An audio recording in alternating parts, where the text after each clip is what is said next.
शांति कुछ ज्यादा ही रोटियां बनाने लगी है। 4 दिन से रोटी मुझे गाय को डालनी पड़ रही है। आज तो यहाँ आसपास कहीं गाय भी नजर नहीं आ रही है। एक काम करती हूँ, इसे यहाँ चौक पर रख देती हूँ। चौक पर गायों के खाने के लिए रोटी रखकर वो औरत वहाँ से चली जाती है। उस औरत के जाते ही वहाँ आरती नाम की एक लड़की और उसी के साथ एक छोटी मुन्नी नाम की लड़की आती है। इस वक्त यहाँ कोई नहीं है, चलो जल्दी से इस रोटी को चुरा लेते हैं। मुन्नी आरती चुपके से उस रोटी को उठाती हैं और जल्दी से उसे अपने घर ले आती हैं। ये लो भाभी, जल्दी से इसे चूल्हे पर सेक लो, बहुत जोरों की भूख लग रही है। आशा उन रोटियों को ऊपर से साफ करके अच्छे से चूल्हे पर सेक लेती है और अब पूरा परिवार वो बासी सूखी रोटी नमक और पानी के साथ खाता है।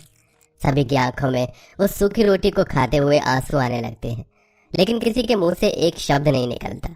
पूरा परिवार अक्सर ऐसे ही खाने के लिए तरसता। लोग अपने घर का बासी या खराब खाना घर के बाहर गाय के खाने के लिए रख देते थे। अक्सर वही खाना ये लोग सबकी नजरों से छुपते छुपाते घर लेकर आते और उसे ही खाकर अपना पेट भरते। कुछ दिनों के बाद पेट में बहुत दर्द हो रहा है माँ। मैं जानती हूँ मुन्नी बेटा, क्यों तेरे पेट में दर्द हो रहा है। खाली पेट रह कर तुम सबकी हालत कितनी ज्यादा खराब हो चुकी है। समझ नहीं आ रहा कहाँ से तुम लोगों का पेट भरूं। माँ, सुबह मेरे दोस्त बता रहे थे कि जो हमारे गांव में हनुमान मंदिर है ना, वहाँ आज दोपहर में भंडारा होने वाला है। हम लोग उस भंडारे में खाना ले आएंगे। शाम की बात सुनकर आशा काफी ज्यादा खुश होती है। दोपहर होते ही आशा शाम हनुमान मंदिर के पास जाकर भंडारे की लाइन में खड़े हो जाते हैं। भंडारे में उन दोनों माँ बेटे को 2-2 पूरी और आलू की सब्जी मिलती है, जिसे देख वो लोग काफी खुश हो जाते हैं। शाम बेटा, इन 4 पुड़ियों से तो हम में से किसी का भी पेट नहीं भरेगा।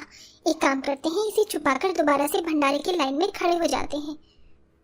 आशा शाम पूरी सब्जी को छुपाकर भंडारे की लाइन में दोबारा खड़े हो जाते हैं, लेकिन भंडारे वाला उन दोनों माँ बेटे को आसानी से पहचान लेता है। अरे तुम लोग तो अभी आलू पूरी लेकर गए थे, अब दोबारा से आ गए। अरे भंडारा गरीब लोगों के लिए है, तुम जैसे लालचियों के लिए नहीं है। साहब आप गलत समझ रहे हैं। मेरे परिवार में बहुत लोग हैं और इन 4 पूरियों से हम में से किसी का भी पेट नहीं भरेगा, इसीलिए हम दोबारा लाइन में लगे हैं। भंडारे वाले आशा और श्याम के पास से आलू पूरियों को छीन कर रख लेते हैं और उन्हें वहां से भगा देते हैं और आज रात भी पूरा भूखा ही परिवार सो जाता है। ऐसे ही कुछ दिन और गुजर जाते हैं। अपने परिवार के बुरे हालातों की वजह से अब आशा भी आसपास की जगह पर काम देखना शुरू करती है और उसे घर में झाड़ू पोछा का काम मिल जाता है। आशा हर रोज की तरह अपनी मालकिन के घर पर झाड़ू पोछा लगा रही थी कि तभी आशा की मालकिन आती है। आशा, कल रात हमारे घर पर दावत हुई थी तो उसका थोड़ा बहुत खाना बच गया है, उसे मैंने इस थैले में रख दिया है, तुम इसे अपने घर ले जाना। मालकिन आपका बहुत बहुत धन्यवाद।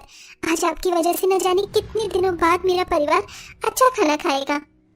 सारा काम खत्म होने के बाद आशा खुशी खुशी अपनी मालकिन के लिए दिए हुए खाने को लेकर आ रही होती है कि तभी आशा को एक पेड़ के नीचे एक आदमी रोता हुआ दिखाई देता है, जिसे देख आशा उसके पास जाती है। क्या हुआ भाई साहब, आप इसे रो क्यों रहे हैं?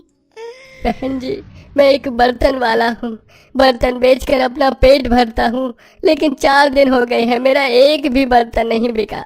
आप मुझसे एक बर्तन ले लीजिए, कम से कम मैं आज कुछ खा तो लूँगा। भाई साहब, मेरे पास बर्तन खरीदने के लिए पैसे तो नहीं है, लेकिन ये खाना जरूर है। आशा उस बर्तन वाले को थोड़ा सा खाना निकाल कर दे देती है, जिससे देख वो बर्तन वाला जल्दी जल्दी से वो सारा खाना खा जाता है।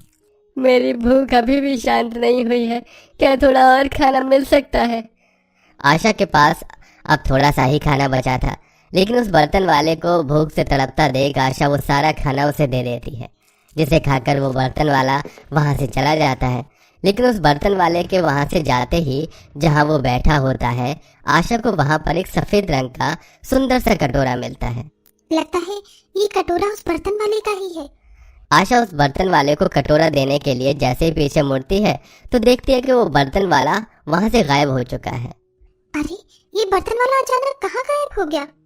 आशा अब उस कटोरे को अपने साथ ले आती है और अपने चूल्हे के पास रख देती है। ऐसे ही कुछ दिन गुजर जाते हैं। आज आशा अपने दोनों बच्चों के साथ भगवान की पूजा के लिए मंदिर में जाती है। हे भगवान, अब तो अपना कुछ करिश्मा दिखाओ। आखिर कब तक मेरे परिवार को यूं ही भूख से तड़पना होगा? माँ, ये भगवान जी की मूर्ति के सामने क्या रखा हुआ है? बेटा, इसे पीठी कहते हैं। लोगों का मानना है कि अगर हम अपनी कोई भी इच्छा कागज पर लिखकर इस पेटी में डाल देंगे तो भगवान उसे जल्द से पूरी कर देते हैं। आशा की बात सुन दोनों बच्चे घर आते हैं। अपनी कॉपी में से कागज फाड़कर उस पर अपनी मनपसंद खाने की चीजें लिखते हैं। श्याम, मैंने तो इस कागज पर चाउमीन, बर्गर, पिज्जा और पुलाव लिखा है। तुमने क्या लिखा है? मैंने तो अपने मनपसंद के राजमा चावल लिखे हैं। अब जब हम मंदिर जाएंगे ना तो हम इन कागज को उस पेटी में डाल देंगे। इसके बाद तो भगवान जी हमें हमारा मनपसंद खाना देंगे। दोनों बच्चे कागज पर अपना मनपसंद खाना लिख उसे छुपा कर रखने वाले होते हैं कि तभी अपनी माँ को आता देख दोनों बच्चे उन कागज को उठाकर चूल्हे के पास रखे उस सफेद कटोरे में डाल देते हैं। और ऐसे ही शाम हो जाती है। सुषमा आरती दोनों बच्चों के साथ आंगन में बैठी होती है कि तभी आशा अपनी मालकिन के घर का काम खत्म करके घर लौटती है। आशा बहू कुछ राशन लेकर आई है क्या? हाँ माँ जी, आज मालकिन ने 50 रुपए दिए थे तो उससे ये दाल खिचड़ी बनाने का सामान ले आई हूँ।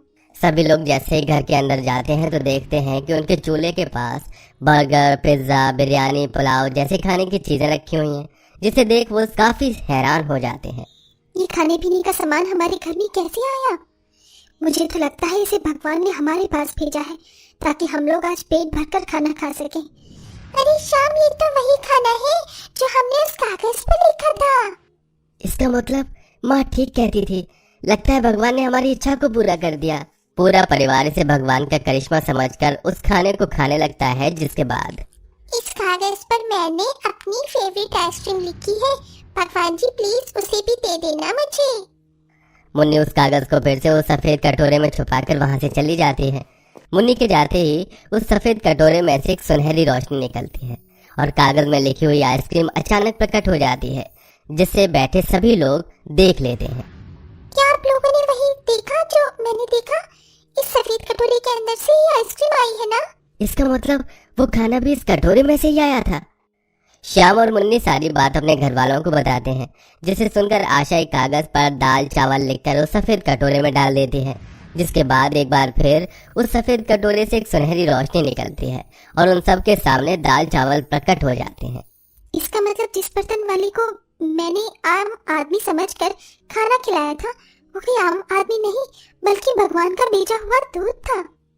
सभी लोग उस जादुई कटोरे को पाकर बहुत ज्यादा खुश होते हैं। जिसके बाद अब सभी एक लंबी सी लिस्ट बनाकर उसमें अपना मनपसंद खाना लिखकर उस सफेद कटोरे में डाल देते हैं और अब एक एक करके वो जादुई सफेद कटोरे से जादुई खाना निकलने लगता है। मैंने तो कभी सपने में भी नहीं सोचा था कि इस गरीब परिवार को कभी जादुई खाने की दावत भी नसीब होगी। इतना खाना तो किसी अमीर की दावत में भी नहीं होगा जितनी ये हमारी जादुई दावत में है। पूरा परिवार अब ज्यादा देरी न करते हुए पेट भरकर स्वाद लेते हुए उस जादुई कटोरे की दावत को अच्छे से एंजॉय करता है।